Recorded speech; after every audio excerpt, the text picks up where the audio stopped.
you for joining. My name is Ben Shea, and I'm part of the Business and Human Rights Unit at OHCHR. And I help run our office's Accountability and Remedy project, along with my colleague Jennifer Zirk, who is also joining today. So today's webinar is on designing and administering grievance mechanisms that are in line with the effectiveness criteria of the UN Guiding Principles on Business and Human Rights. And I put an overview of the webinar on the screen here. So after a quick intro and meet and greet exercise, we'll have 3 substantive sessions, one on legitimacy, one on rights compatibility, and one focusing on efficient ways of meeting the effectiveness criteria more generally. And each of these sessions will have the same format. We'll have 2 short presentations, one from OHCHR and one from an invited expert with practical experience in this space.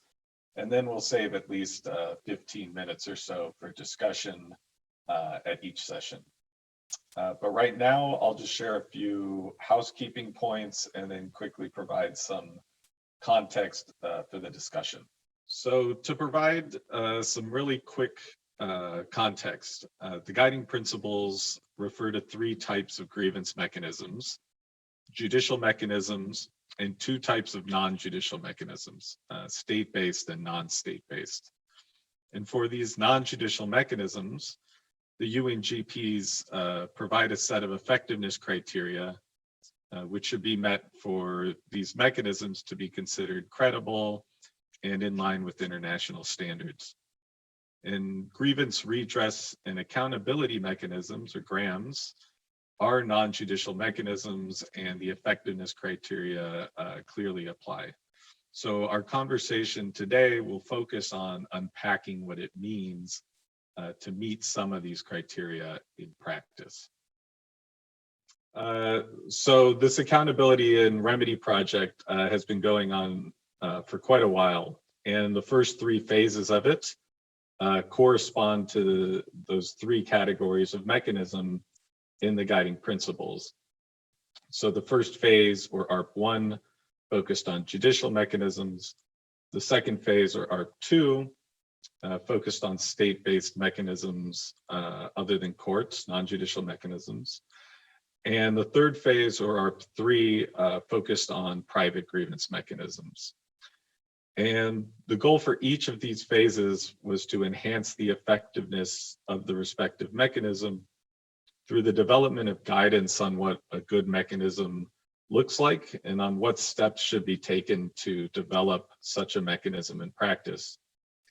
And for each mechanism, we spent multiple years talking to those who use, design, and administer these mechanisms to learn as much as possible about how they function and what are the good practices. And at the end of each phase, we presented reports to the Human Rights Council containing guidance for how to improve the effectiveness of the respective mechanism based on the good practices we identified. So in our reports for the second and third phases, we have sections providing recommendations specifically on how to meet the effectiveness criteria. And the presentations from Jennifer and myself today will be drawing upon the learnings from these phases of the project. My name is Jennifer Zirk, and for those of you who haven't met me before, I worked as a consultant for all 3 phases of the Accountability and Remedy project that Ben introduced earlier, and it's my great pleasure to be doing the introduction and moderation for the round 1 of our discussions today, which will be focusing on the theme of legitimacy as defined in the UN Guiding Principles, enabling trust from the stakeholder groups for whose use they are intended and being accountable for the fair conduct of grievance processes. Just a few opening words on this theme. Legitimacy, as you'll all know, is the first of the UNGP effectiveness criteria, and I think the definition provided in the UNGPs is clear enough. but then when you come to try and pin down exactly what it means in practice, it's not so easy to do, at least not in a universally applicable way. And there are three main reasons for that. I think the first is that the sources of legitimacy for state-based mechanisms and non-state-based mechanisms are not always quite the same. So for state-based mechanisms, the type that we explored in phase 2 of the Accountability and Remedy project, they typically enjoy a specific mandate, often perhaps ideally via a democratically elected legislature. And that's a key point of difference between them and privately run mechanisms. That is the type that we looked at in phase 3 of the work. The second point to make is that legitimacy as a criterion can't be very easily separated from other UNGP effectiveness criteria. So the performance of a grievance mechanism in relation to other effectiveness criteria, such as equitability, transparency, predictability, for instance, all have a clear and obvious bearing on the legitimacy of a grievance mechanism in stakeholders' eyes. So, put another way, a grievance mechanism that doesn't operate fairly, which is not transparent or predictable, or which cannot deliver effective remedies to people, will not enjoy and engender stakeholder trust, and ultimately will not be viewed as legitimate. Thirdly, the third challenge is that we need to face up to the question of legitimate to whom, as Ben will no doubt unpack when we come to our discussion in the second round about rights compatibility. Target stakeholder groups are not necessarily, in fact they almost are never homogeneous in terms of their needs and preferences and priorities. They also differ in terms of the extent to which they can interact with grievance mechanisms and the modes that they prefer to use when they do so. So it's quite possible that a grievance mechanism might be seen as legitimate by some groups within a community, but not by others. However, when we asked in our stakeholder consultations for the third phase of ARP, what were the common threads of legitimacy? What were the fundamentals that the OHCHR guidance absolutely had to nail? Three strong themes emerged, namely, firstly, understanding of lived experiences of stakeholders in all their diversity. Secondly, independence.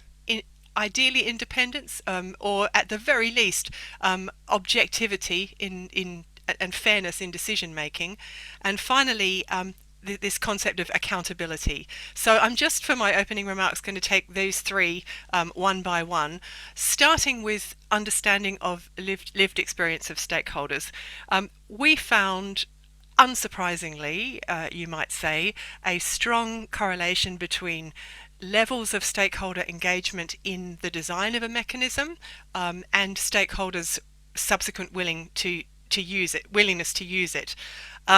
Stakeholders also stress to us the importance of applying this understanding in the design of the mechanism and in its processes, in the way that the mechanism engages with affected people in individual cases, and in discussions about how the mechanism might need to be improved over time, for example, in processes to review lessons learned.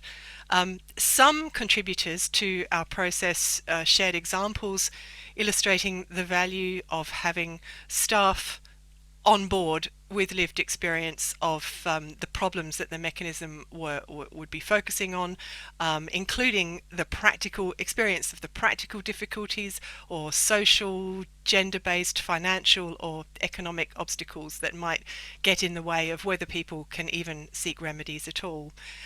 We were also particularly keen to learn as much as we could from practitioners pioneering new ways of engaging with stakeholders, including through worker-driven mechanisms and through co-design methodologies in which the grievance mechanism and the administrators and target stakeholder groups work together on the design of a mechanism and its processes in a fully collaborative way. And I'm really glad that we could have Anna along today to talk a bit more about how those methodologies can work in practice. And we also discussed with different stakeholders the different strategies that can be used to engage productively and safely with people whose safety is potentially at risk, beyond merely providing guarantees of confidentiality, as important as these are. So we made this safety issue a particular focus of the ARP3 work, and so you will see some insights that came out of that particular work stream reflected at various points in the guidance as well. Turning now to the question of independence, which is and objectivity, super important themes when we're talking about legitimacy. As we will no doubt discuss later on in this session when we come to round 3 on making the most of what you have, there are advantages and disadvantages associated with outsourcing handling of grievances to fully independent organizations, trade-offs concerning the different things to consider concerning the different degrees of independence that need to be carefully thought through. So rather than coming up with a universal prescription for independence, because there isn't one, the eventual guidance for ARP3 seeks to highlight instead some of the calculations that go into the decisions about what is the optimal level of independence and how different actors and processes should interact in practice, and also some key strategies for establishing and maintaining independence and objectivity by both the mechanism itself and its staff, and for addressing risks of conflicts of interest. The guidance covers a range of other matters, including things like autonomy over budgets, decisions on recruitment, the use of advisory panels to help broaden and amplify stakeholder input. And just on the final theme about accountability, as I mentioned in the definition of legitimacy that you find in the UN Guiding Principles, there is particular attention drawn to the importance of accountability. And this is an important point to make, as mechanisms that act arbitrarily and unfairly will certainly not command stakeholder trust. Again, options for accountability vary depending on the type of mechanism.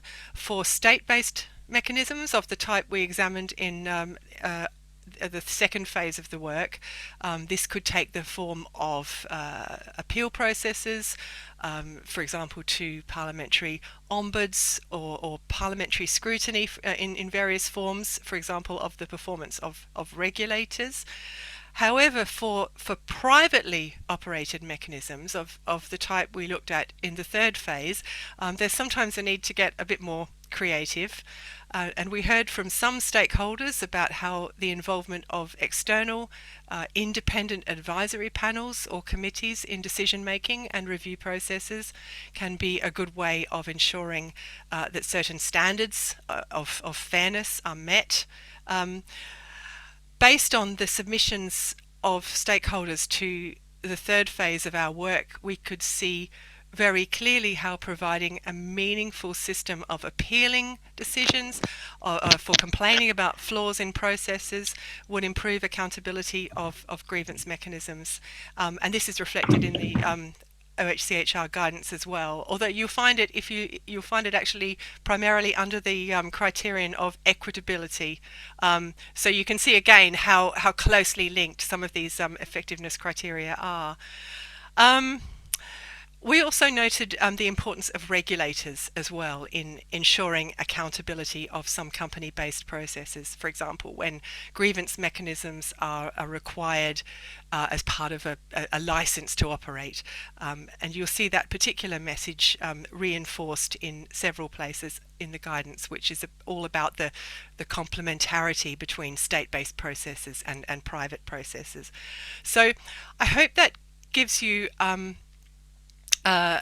at least a sense of some of the key observations that relating particularly to legitimacy that came out of the ARP3 process, and how these have been reflected in the guidance, and also some of the key linkages between different elements of the guidance.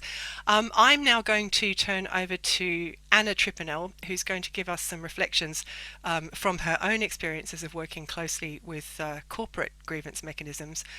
Anna, for those of you who have not had the pleasure of meeting her, is a business and human rights consultant with many years of working closely with companies to help them negotiate exactly the kinds of tricky dilemmas that we're going to be discussing in this session.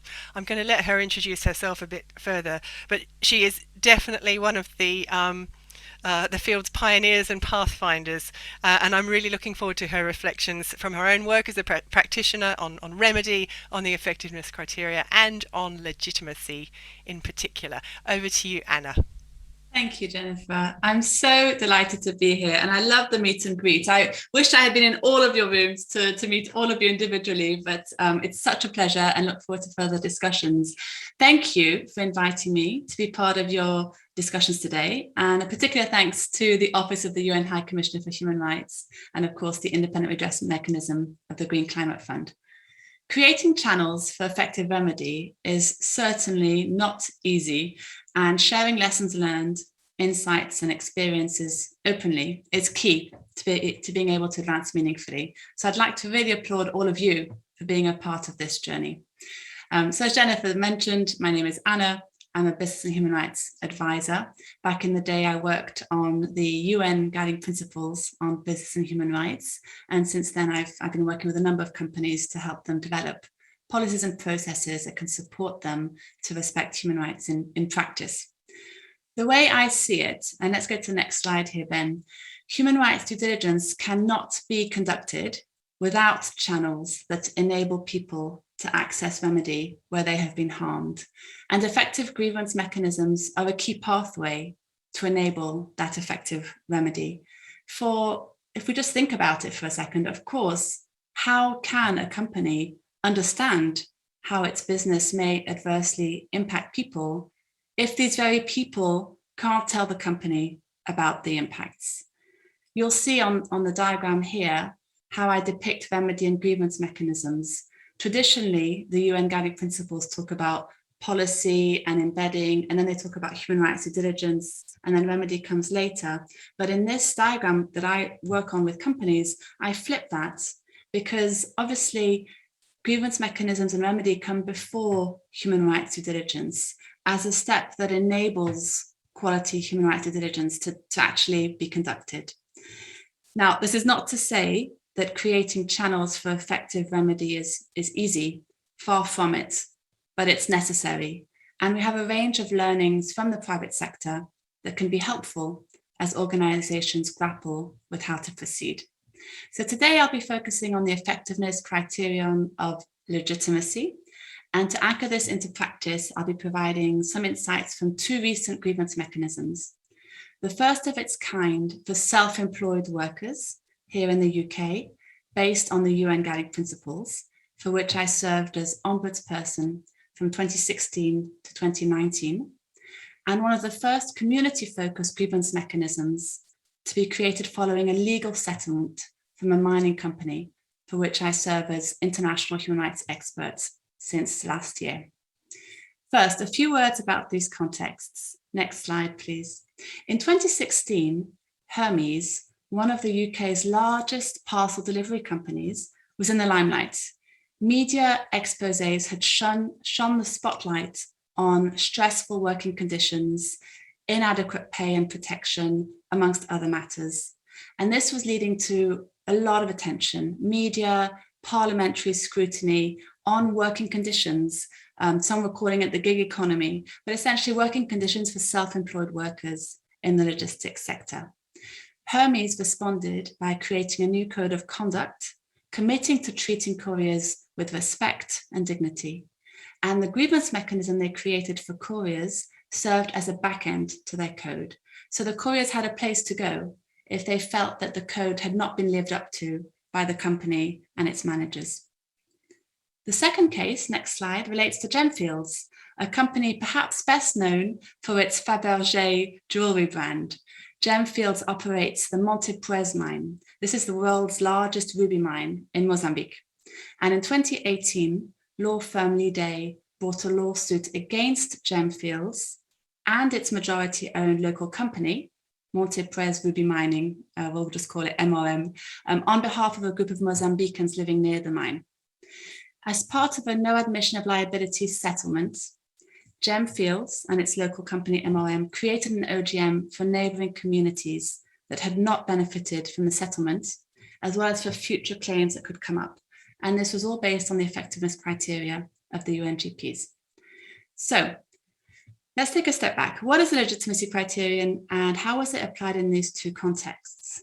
Next slide, please. What the legitimacy criterion boils down to is being able to respond to this question: what would engender trust in the users of this mechanism? It is the perception of the mechanism's legitimacy amongst its users that matters. This trust in turn can be built how? By engaging with those users, by engaging with those stakeholders for whose use the mechanism is intended. Now, in the case of Genfields and MRM in Mozambique, the companies created a process of co-design, as Jennifer mentioned. What this meant in practice was that they coordinated focus group discussions in the 7 communities most directly impacted by the company's operations, and they gathered the input from these consultations to lead to direct changes to the proposed structure of the OGM. So, for example, following the co-design stage, the OGM structure was revised. It was revised to provide more accessible access points. It was revised to increase the number of face-to-face meetings that were planned. It was revised to enhance participation of women as staff of the OGM. It was revised to provide more tailor-made assistance for vulnerable groups. So in other words, the companies didn't just say, great chat, thanks, we'll just get on with it now. They actually listened, they took it on board, and then they changed the mechanism to reflect what they had heard from those the mechanism was intended for.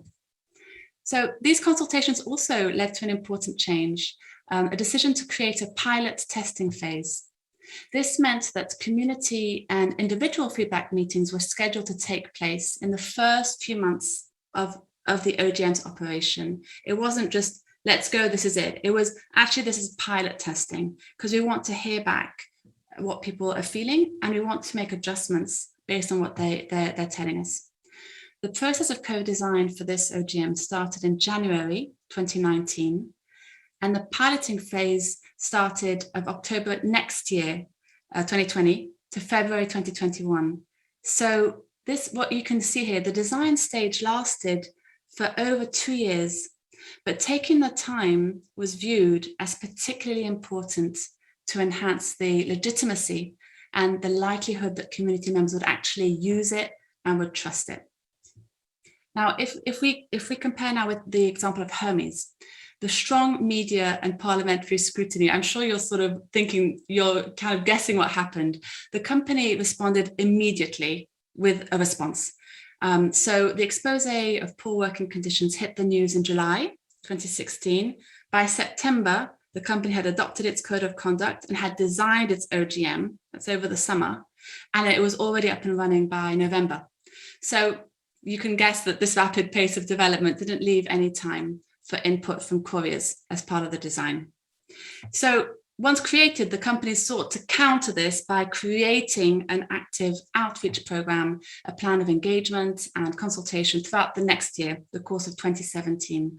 So what this meant in practice was having focus groups in the depots, in the warehouses, with the self-employed workers. There were visits that took place to the work sites, and they used the opportunity of online forums that couriers were already using to communicate, to discuss openly the mechanism.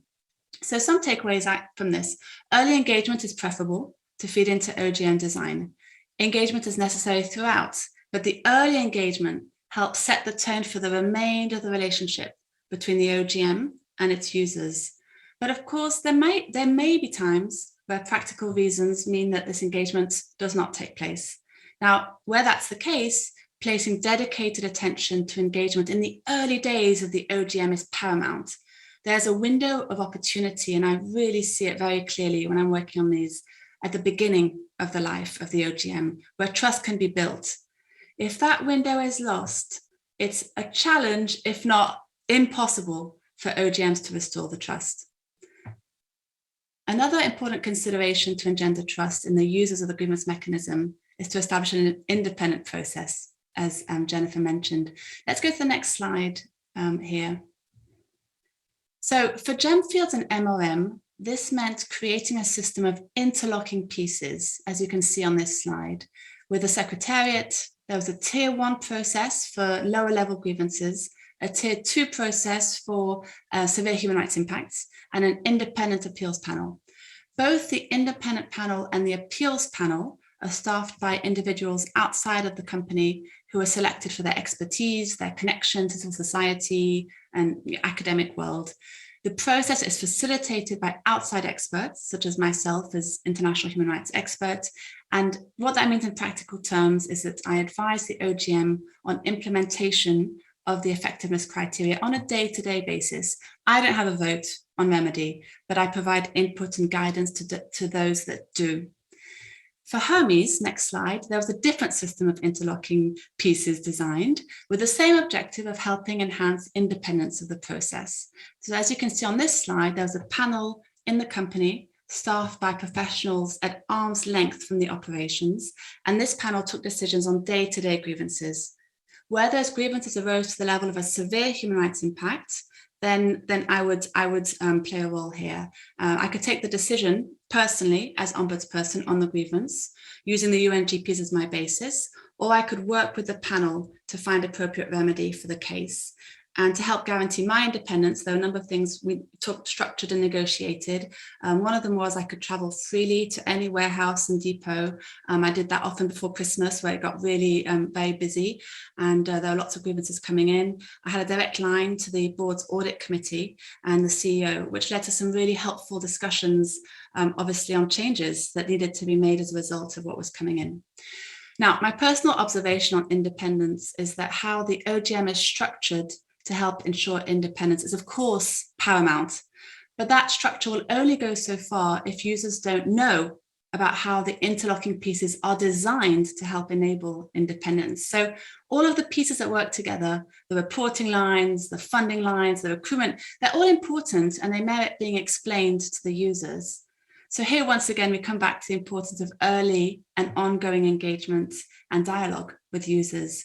Putting in the extra effort will help set the stage for the outcomes that will follow and help users more readily understand and accept the outcome. They may not be aligned with their expectations.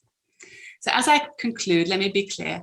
I am not saying here that these mechanisms are perfect and that they have all the answers. Yeah, Mama.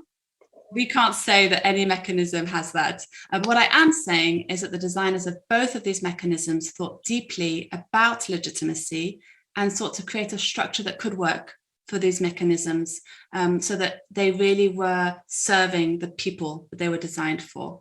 Their experiences can be illustrative, and I look forward to hearing yours as part of the discussion. Thank you so much, Anna, for those super practical points, and also for your early remarks about the linkages between human rights due diligence and grievance mechanisms.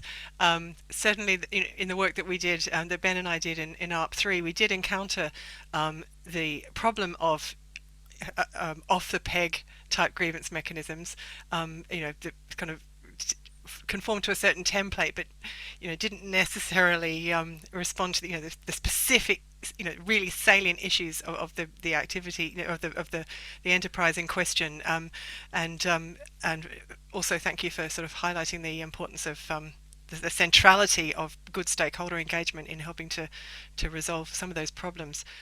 I mean, there's probably many more possibilities that we could discuss, but I'm afraid I'm going to have to close out round one there, and because time is marching on, and I'm going to hand straight to Ben, who's going to lead round two on rights compatibility.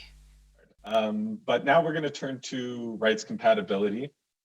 And in the guiding principles, they define rights compatible mechanisms as those that ensure that outcomes and remedies accord with internationally recognized human rights. And while all of the criteria are important, this one stands out because it's explicitly about outcomes and remedies.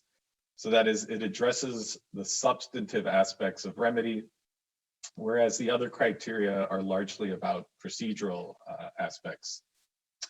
Numerous stakeholders told us during our ARP work that they found this criterion the most difficult to understand and to implement. And so our ARP guidance, and in particular the guidance from the third phase, hopefully helps unpack what this means in practice and in ways that mechanisms can try to implement it.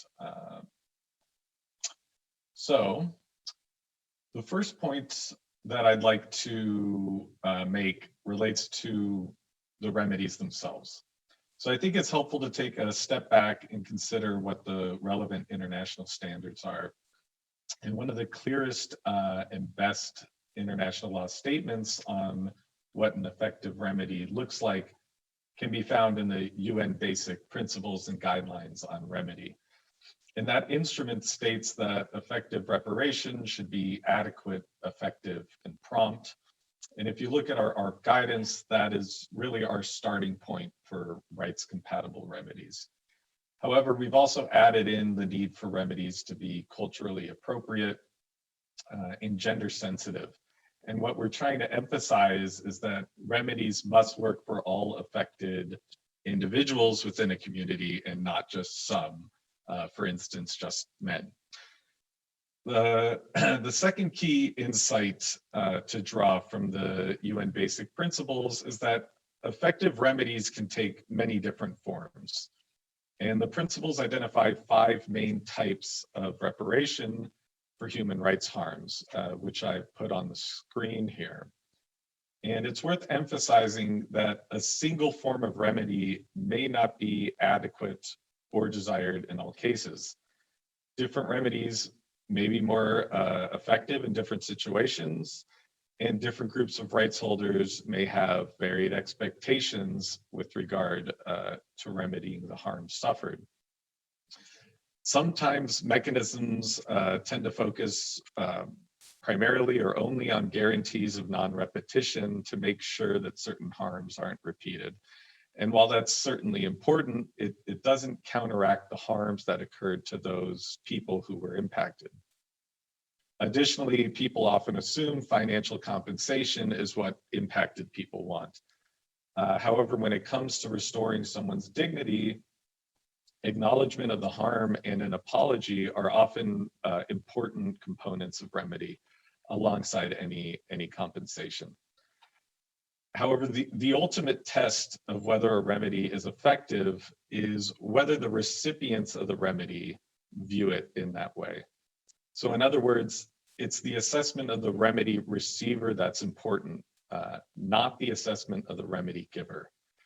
So remedy determinations should be informed by actual need and not by preconceptions about what one might think or assume people need. And so for this reason, our ARP guidance places particular emphasis on the importance of meaningful stakeholder engagement on the question of the type of remedies needed. And we urge mechanisms to speak to those impacted to learn about what remedy would be appropriate, acknowledging that different rights holders will have different needs and preferences about the form a remedy should take and the manner in which it should be delivered. Another aspect we think is crucial regarding rights compatibility concerns the human rights implications of the process and the remedies themselves. So in the course of our work, we were presented with several examples of cases where poor design of remedies had seemed to worsen human rights outcomes or at least created new human rights issues. So for instance, we came across cases where the remedy itself exacerbated community tensions, for instance, between younger and older people, further entrenched inequalities in society, for instance, between men and women, or contributed to a loss of autonomy and dignity of those receiving the remedy. And for this reason, in our guidance, we recommend that the human rights implications of remedies be properly assessed and addressed, so the mechanism does not contribute to further harm. So this requires a thorough understanding of the sociocultural and economic context within which remedial outcomes will be implemented, including an understanding of any legacy issues, such as in the context of forcible removals of people from land, and problems of entrenched gender or other forms of discrimination. Finally, our guidance draws attention to the importance of critically evaluating the effectiveness of remedial outcomes in practice. If remedies are not properly addressing the issues or are not being properly implemented, this ultimately delays the resolution of harms, resulting in an ineffective remedy that's not prompt. So in some cases, corrective action may need to be taken and mechanisms should be prepared to re-engage with these issues. And we also recommend that mechanisms have appropriate arrangements in place to address non-implementation of remedies, for instance, when multiple actors are involved. So some suggested arrangements include facilitating monitoring of the implementation of remedy, for instance, by including third parties, and referring matters to mechanisms with the power to compel performance. To the extent that mechanisms will be engaging with other parties, special care should be taken to ensure that this does not increase risks of retaliation. So clearly, if rights holders are retaliated against as a result of using a grievance process, the outcome of that process is not in line with human rights and therefore not rights compatible. So just to give a quick recap of some of these key points, for grievance mechanisms to be considered rights compatible, we suggest that they strive to deliver remedies meeting the international standard of adequate, effective, and prompt.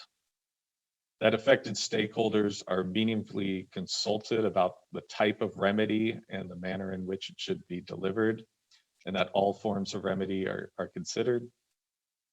That the human rights implications of any remedy are assessed and addressed in order to avoid creating further harm. That the effectiveness of outcomes and remedies is properly evaluated and corrective action taken if needed. And finally, that there are arrangements in place to address non-implementation of remedies, paying particular attention to risks rights holders may face if information is shared with third parties. So with that said, I will now turn over to our expert speaker for this session, so she can share her experiences with respect to rights compatibility. So Alex Guaqueta was one of the first members of the UN Working Group on Business and Human Rights. Before joining the working group, she was the Social Standards and International Engagement Head at Cerrejón, where she road tested the effectiveness criteria proposed by the Ruggie Mandate.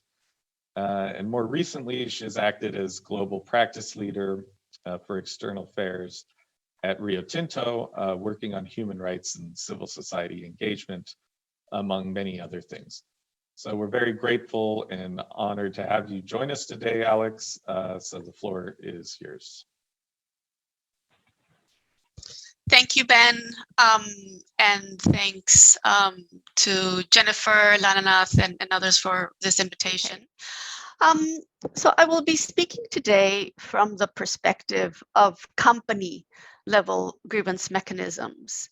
I have set up and run company-level grievance mechanisms, and I have been involved in mediation processes led by either national contact points or accountability mechanisms of financial institutions. And I've been on the company end, if you want, of those mediations. So that's certainly the perspective that I will be sharing today. So Ben and Jennifer, you've already read out what rights compatibility means in the UN guiding principles, and it's about ensuring that outcomes and remedies accord with internationally recognized rights. And in my perspective, despite uneven performance of company level grievance mechanisms, I do think they continue to be some of the most practical tools to address adverse human rights impacts, or just solving problems that will happen during the course of business on the ground, independent of the type of industry. I've been more connected to the extractive industry. Again, so my insights will come from there. Let me just make a comment on rights compatibility. And of course, the guiding principles are referring to internationally recognized rights, what is in the international a Bill of Rights. But in practice, when it comes to addressing people's impacts, people have different layers, if you want, of rights in mind, of things that they might be entitled to. And it's really important that operators of grievance mechanisms understand these layers. So the International Bill of Rights, if you want, is out there very, very general, and it will refer to the right to education and the right to health and the right to participate in electoral processes, etc. But at a very practical level, communities affected or potentially affected by companies also want to understand the very specific rules of the game, or the, if you want, contract that they have with the social contract that they have with a company. And so the layers of rights matter to them. So things that are contained, for example, in the IFC performance standards, that will guide the obligations and spell out in a more concrete way what the obligations are of a company and what people are entitled to, really matter when it comes to solving issues. Company policies and what the companies are saying or promising, what they're committing to. For example, we are committing to telling you in advance of exploring this new area, you will know at least 3 months in advance that we will be entering that area, and that has been put in writing. And so knowing they have the right to know 3 months in advance, it's been put in writing somewhere, and that's their expectation. So at a very concrete level, I just wanted to bring your attention to those other layers, if you want, of rights that are important in practice. I think that we're all aware of challenges and expectations, so I don't want to spend too much time here on every single point of this slide, but let me pick up some of these. I have found that people want to know if they are being treated equally, and that is the right, equal treatment. They want to know, even though their circumstance might have been slightly different to that of their neighbors, they want to know whether the same level of compensation or restitution, or just the treatment, or just the type of process that people went through is the same that my neighbor got.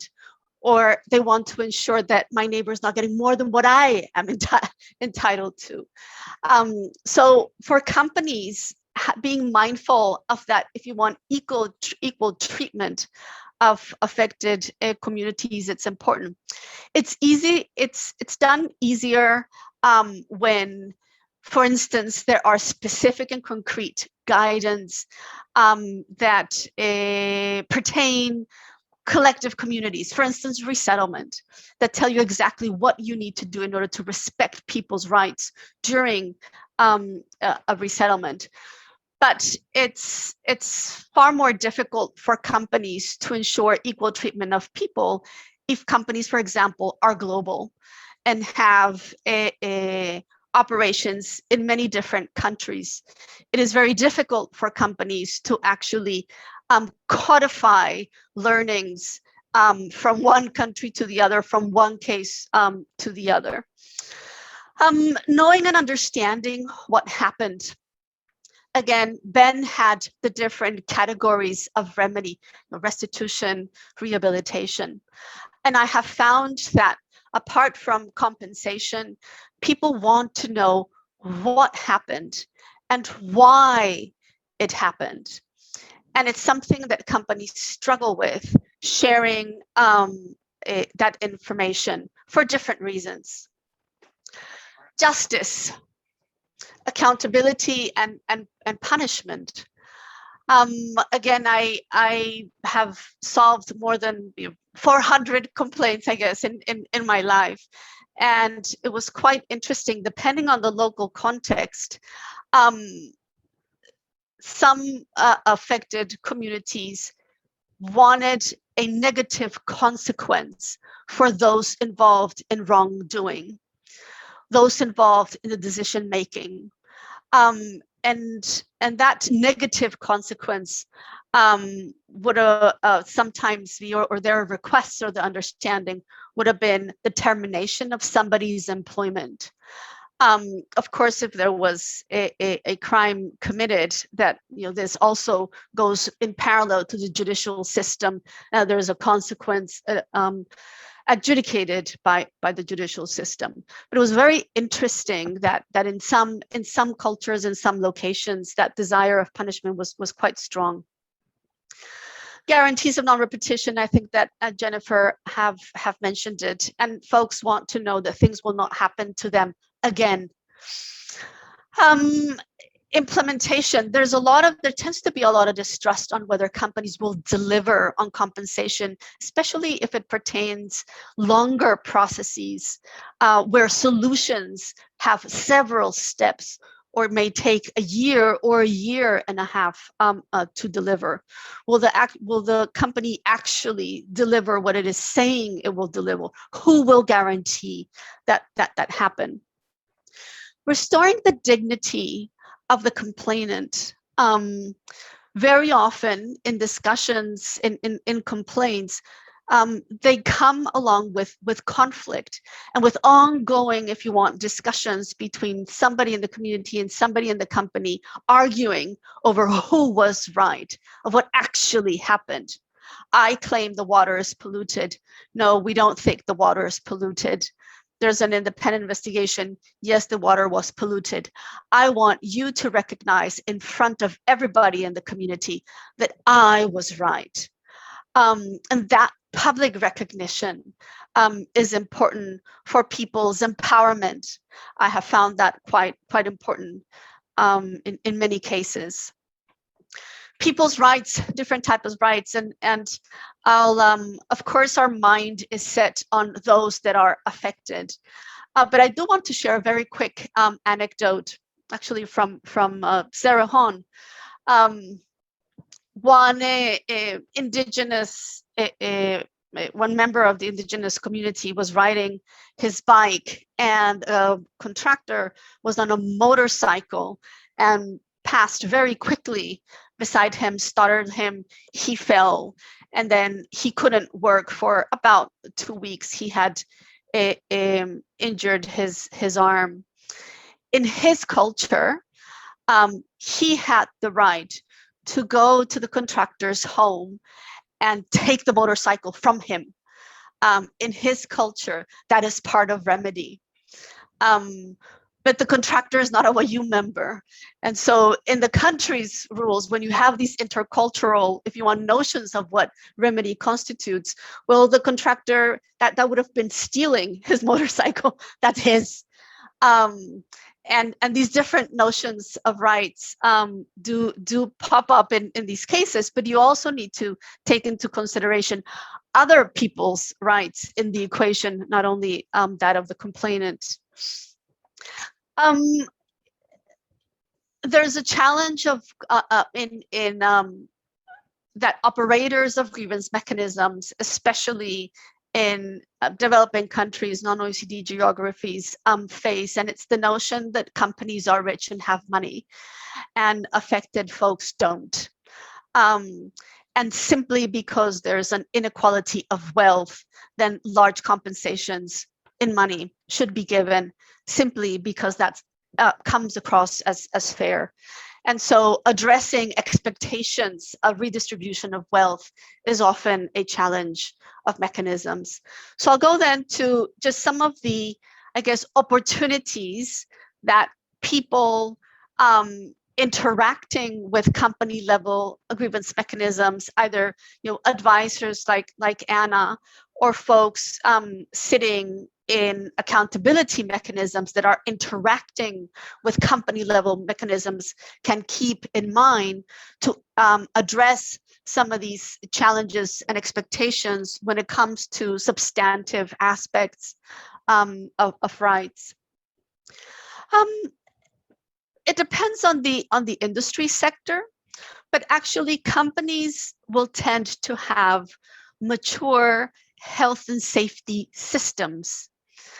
And I have found these systems, several of the way in which these operate, to be quite useful to emulate from, or to draw elements from those systems, so that company level grievance mechanism can use them in order to address some of the challenges that I mentioned, ensuring that they are treating people equally, ensuring that they are including explanations of what happened, information that people consider as part of their right and as part of their remedy.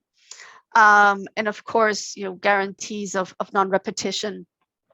So companies in their health and safety systems, that they're different from audit departments. Audits are felt inside the company as an investigation where somebody will be punished, whereas health and safety investigations, when an incident in health and safety happens, investigations are done in a very routine manner, with rigor, with discipline, and they're really done with a spirit of learning. And that means that enables companies to have deep learning, and through that deep learning to be able to treat people equally, address incidents equally. And when that deep learning does happen, then companies can treat people equally. I do find that in some, especially in mediations, or in addressing complaints where negotiations happen, dialogue can happen, but they have a component of a negotiation in them as well. Because affected communities and their advisors are focused on power asymmetry, then very quickly parties fall into, if you want, hardball negotiations. And these are really not conducive to reflecting on what happened, understanding what happened, learning what happened, and therefore formulating appropriate remedy from a substantive perspective, and preventing harms. So encouraging companies to actually write up case studies and reflect on these, so that these can then inform how they address other cases, is far more useful than getting entrenched in hardball negotiations. Ensuring that remedy is actually implemented is indeed a challenge. And there are well-known tools in your communities, for instance, joint monitoring of remedy, we all know has worked really well. But I do think there's an opportunity to use other governance tools inside companies. And yes, it may be a committee at the board level, but companies have many other venues. The meeting of the risk management committee, the quarterly meeting of results, of a particular business unit. And all of these, there are opportunities to use multiple venues inside companies to be able to monitor implementation. And then lastly, symbolic acts to restore dignity. These have been extremely important apart from restitution and compensation in all of the cases that I have been involved, and find that one especially as empowering for those who were affected. Again, public apologies or recognition of the veracity of their claim with peers or community members is quite important. So those are just some reflections from my practical experience, and I hope that they are helpful for you. Thank you. Thank you. Thank you. Oh, what an interesting discussion. There's so much that I'd love to pick up on. I will push on with round 3, which we've called making the most of what you have. And I can tell already from the comments that I received on the first round on legitimacy that there's a huge amount of interest in the room in this particular topic. Now, just a few opening words to set the scene before we hand over to our expert speaker, David Simpson. Setting up and maintaining well-functioning grievance mechanisms can be very expensive, and some of the activities that are integral to that, conducting meaningful stakeholder engagement, for example, can be very, very resource intensive and time-consuming to do well. That won't be news to anyone on this call. So responding to the call to be very proactive, we just wanted to make a bit of space to discuss the kinds of things that people can try to make resources go further, to save innovations that you can use to save money, extend reach, improve performance, what experiences you've had with these or are having, advantages and disadvantages of different approaches. And the things that practitioners need to particularly watch out for, but all against the background of the UNGP effectiveness criteria as the authoritative framework for gauging whether or not grievance mechanisms for dealing with business-related human rights harms are actually delivering for rights holders. During the many consultations that we undertook for the third phase of the Accountability and Remedy project, we heard from people working in many different mechanisms of different types, aims and scopes about different things that they've tried and some of the issues that have arisen. So for this just short opener, I just wanted to set out for you as some food for thought my own typology for the different effective efficiency measures that organizations are trying or considering, and some points that were raised. Just give you a sense of some of the points that were raised to us about how much they help and how well they work in different contexts and situations, and things to watch out for. So for convenience and simplicity, I'm simply going to divide all of the things that seem to me to be about efficiency into 3 broad categories. The first concerns use of digital tools and communications. The second concerns the question of outsourcing, outsourcing services required for the mechanism, or perhaps even outsourcing the mechanism itself. And thirdly, cooperative and collaborative type initiatives, initiatives like peer learning, pooling expertise, know-how to avoid duplication of effort and to help to reduce costs. So just unpacking those briefly one by one. Firstly, on use of digital tools and communications.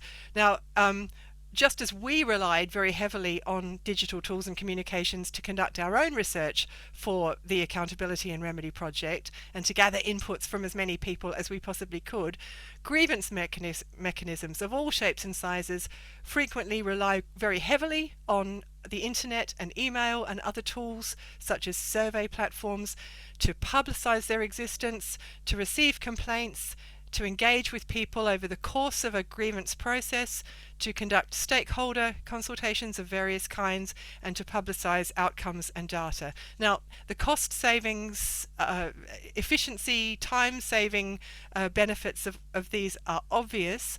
However, stakeholders did highlight to us a number of problems, namely, firstly, very obviously, uneven access of people and communities to the internet, the digital divide, meaning that outcomes, with the possible consequence that outcomes of consultation and information gathering activities may be skewed to reflect the priorities, needs and interests of those with most resources, and with the potential for further exacerbating existing vulnerabilities and marginalization. The second issue is that notices in websites may not be sufficient to alert people, especially those without access to the internet or with low literacy or low digital skills, of the existence of a mechanism, what it can offer and how to engage with it. And a third concern was the impersonal, perhaps off-putting nature of communications conducted in this way. For example, automated responses can fail to pick up underlying issues or situations where people may be in danger or require special, more personalized care. So the guidance that we put together draws attention to the benefits of digital technologies in conducting outreach and engagement.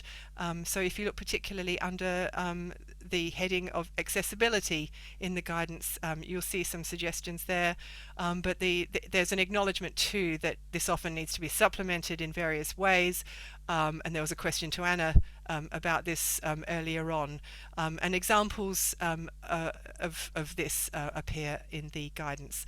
On the second theme of outsourcing, now during the course of our research we heard from a number of representatives of grievance mechanisms and other human rights practitioners who were considering or who had implemented outsourcing arrangements of various kinds. Smaller companies feeling daunted by the prospect of establishing a grievance mechanism from scratch might be attracted, for example, to the possibility of joining a multi-stakeholder initiative with a grievance mechanism attached. At one meeting, which was attended largely by companies, we heard about the dilemmas faced by managers of smaller sized specialist exporters who felt they ought to be doing something about grievance mechanisms and remedy, but were not sure what, and even whether they had the resources to do something impactful and meaningful at all.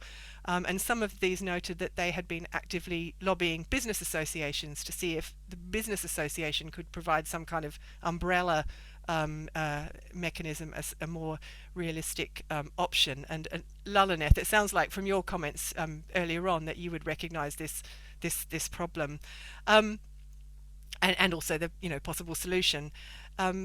Representatives of other grievance mechanisms explained to us the rationale behind using third-party service providers to operate helplines or to provide certain support services, including counselling, translation services.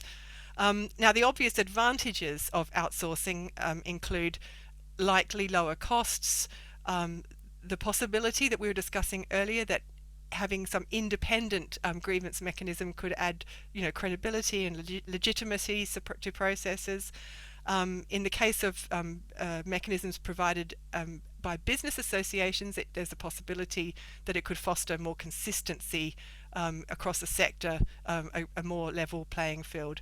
However, there are downsides to consider, including challenges around, ensuring quality control, possibly greater risks of conflicts of interest, concern about preserving confidentiality, safeguarding, possible issues around safeguarding, which would have to be carefully managed, and also questions about independence and objectivity when a third-party service provider is reliant on a specific organisation for funding, or a company for funding. Finally, on the theme of cooperation and collaboration, we heard repeatedly about the value of cooperative and collaborative initiatives as a way of enabling efficient, cost-effective access to specialist expertise and know-how, for example, through peer learning platforms, or as a way of building understanding of local contexts and challenges. These platforms can sometimes help avoid costly duplication of effort, can help with sharing costs of research and costs of consultations, investigations into best practice, for example. And obviously the initiative that we're speaking at here is a fine example of that sort of initiative in action, and the importance of developing communities specifically to improve communications and foster dialogue between practitioners, for example, on time-saving innovations, case management techniques was highlighted in ARP consultations, and is reflected as well in the ARP guidance, if you look in particular at part 3 of that guidance. So I hope that gives you at least a sense of the main options, for a very quick sense of the main options for making the most of what you have based on the consultations that we have had and the conversations that we have had and some of the issues that have been raised.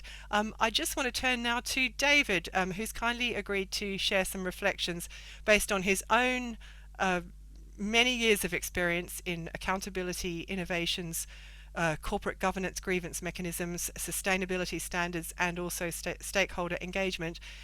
David, as I'm sure many of you will already know, is the director of the Compliance Review and Mediation Unit for the African Development Bank Group, and he has an enormous amount of experience working for and with independent accountability mechanisms for development finance institutions, and has been instrumental in the development of some key standards relevant to the issues we're discussing. So, David, over to you for your thoughts.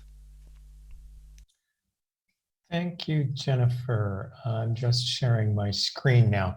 And I have to say, I mean, I was quite intrigued when the coordinators and the organizers asked me to speak on it. I think originally it was called Most of What You Had. And I go, oh, well, that sounds interesting. I might even attend this just to find out what the heck it means. And then I was wondering if I should actually take a little bit more offense in terms of my Scottish heritage. Are they asking me only because of that, the idea of the penny pinching Scot? Back the idea of how copper wire was created. It was a fight over a penny between two Scotsmen. So I'm taking a little bit of a different approach than Jennifer is, because I think the answer to all of this is an answer that all consultants love. It's a wonderful "it depends."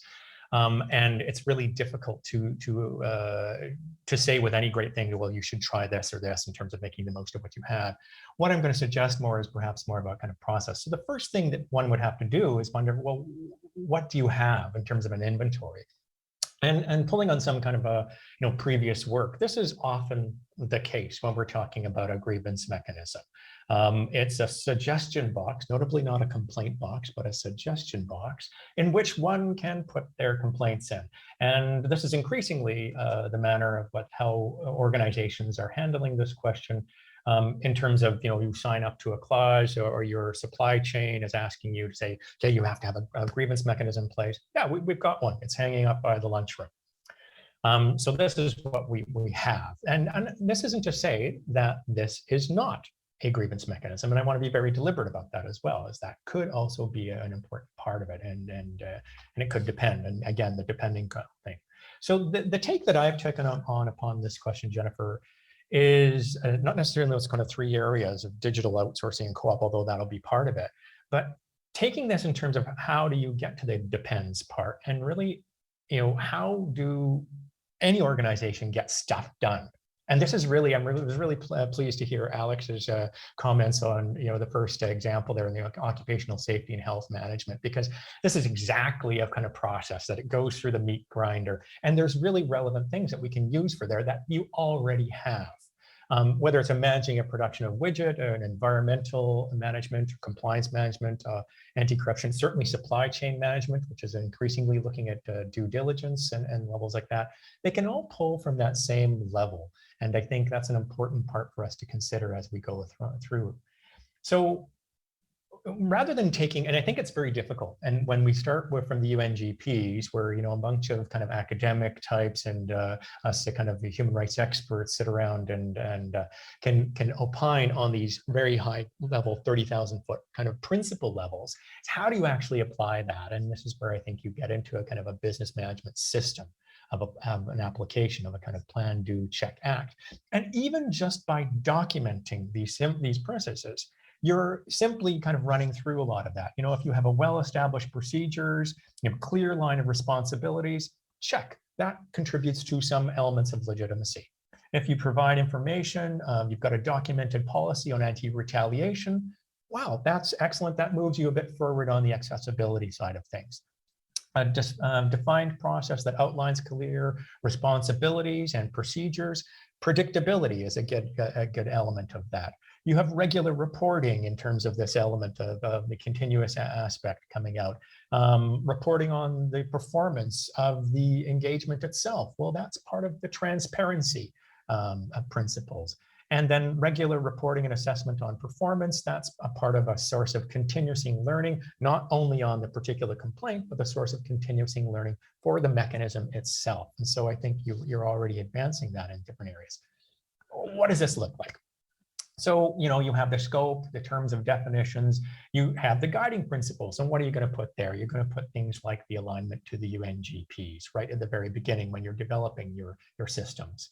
Now, as a point of, Anna has already talked about it at the very beginning, it's really important that we are doing this with the understanding of stakeholders. We don't just go in a room by ourselves and start developing ourselves, although that's probably where this starts.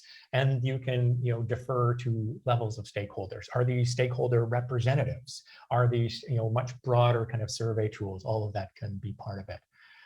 What's the leadership and commitment? That's again the roles of responsibility, which are going to take us quite a bit forward in terms of accessibility, identifying key stakeholders, and involving them in the design, which is going to contribute to the legitimacy. Planning and design is where we're setting the objectives, planning them, and setting them forward. We can look at issues of retaliation there, look at issues of access to information. How are we going to share information with different people? How are we going to deal with conflict of interest? What's about impartiality, remedy, redress, all these kind of questions. We have a place in which to opine and think about those and put them forward. Of course, very key in any of this is, is there a budget behind this, or who's going to resource this? And again, this is an important part to have within a managerial, a business system, because often they're not going to, this thing doesn't support itself. So we need to have a process, and those processes are in any companies. And certainly in my experience, when I've worked with different companies and you take it to a factory, we had Susanne here from Fairware, in the apparel sector. When you start talking about principles, they don't really get it. When you start talking about a management system, they understand a little bit more of what some of the competencies and requirements are required. I'll come back to 8. The performance and evaluation, again, is this key about coming back, of having a continuous improvement, and which is also covered in 10. So we have a kind of full element in which to address some of these things, to find out some of those questions that Jennifer's putting on the table of what works for me. Because I guess the other point, whether we go through the system, and I'll speed forward a couple of slides, because I think really it's all about continuous improvement. But it's really about the elements of not kind of necessarily overcomplicating these things. I was involved in a research project with the UN PRI, the Principles for Responsible Investment, a number of years ago, which was looking at pension funds, essentially, billions of dollars investment, and extractive companies. So these are the kind of the creme de la creme of who are developing these things. They certainly could have digital technologies, all sorts of resources, but not necessarily an issue here. Although Alex might disagree in terms of resources not being an issue. But one was an interesting element that we came across with an extractive project in Latin America, where The intake mode was not necessarily a digital aspect. It was simply a cafe that was not in the community. So they had an extractive community where the workers would leave every morning and go to the particular site. There was a cafe there.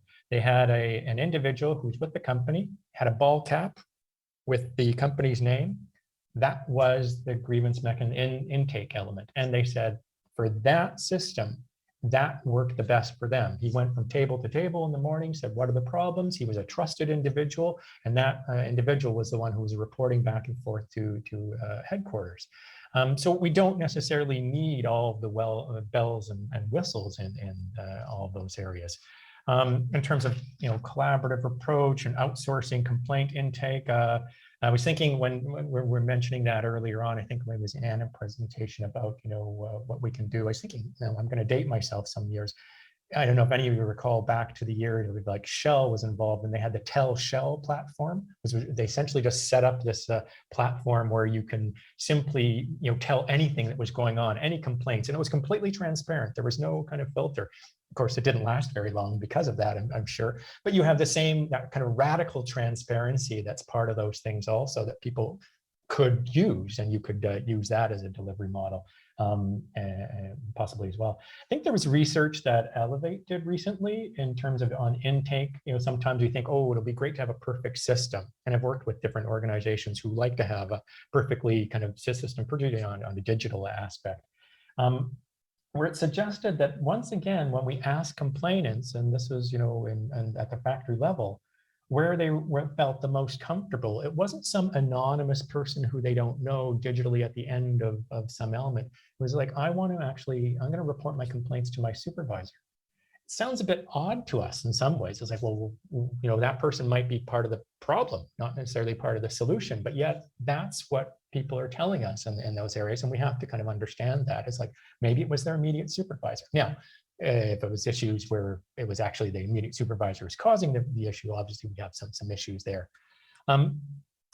So all in all, I guess, and maybe this is a slide we can kind of end on, is really that one size does not fit all in this area. The UNGPs are obviously extremely useful, but largely subjective. When we're talking about legitimacy and issues of accessibility, as Anna pointed out, what's legitimate for tech workers in Mumbai are not going to be legitimately for mining companies or workers in Guatemala. So no one size fits all. So we have to be pretty careful of prescriptive approaches, therefore. And when we're putting all these things and all these solutions that we're putting forward, they have to be solutions that are going to fit. And finally, I guess, back to the only true test of effectiveness, it has to go back to what Anna was saying right at the very beginning. And maybe this is a nice sobriquet at the end coming back. It can only be judged by the intended users. There's no tool, there's no kind of judge that we have at the end going, yes, you're in or out, which makes standards in this area particularly difficult. But that's why engaging with our stakeholders is so key. So Jennifer, I don't know if I've kind of gone off of those areas, but perhaps with that, we can kind of turn it over to the audience for more. That was fantastic, David. Thank you so much. And that was a great message, a really important message to finish on. Thanks so much for your focus on the what have I already got part, and for giving us the benefit of your experience and many years of experience in quality management systems, all very valuable and relevant to the questions about efficiency and avoiding duplication and waste, and making sure that we get the best out of what we have. Thank you so much. We are out of time. I'm going to have to hand straight to Lalines to close and do all the necessary things. Thank you. We've come to the end of our third webinar for the year, and there will be one more webinar, but I think this is a good opportunity for us to take this moment to remember Professor Ruggie, who passed away on the 16th of September this year.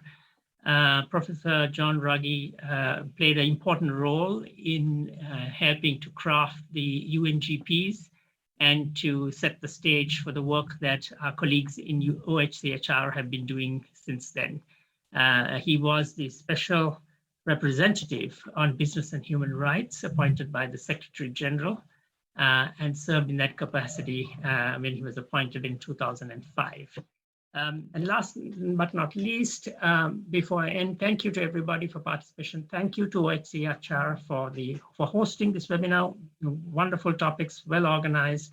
Thank you to our presenters for the effort they put into sharing their experiences and knowledge with all of us. Okay, thank you, folks.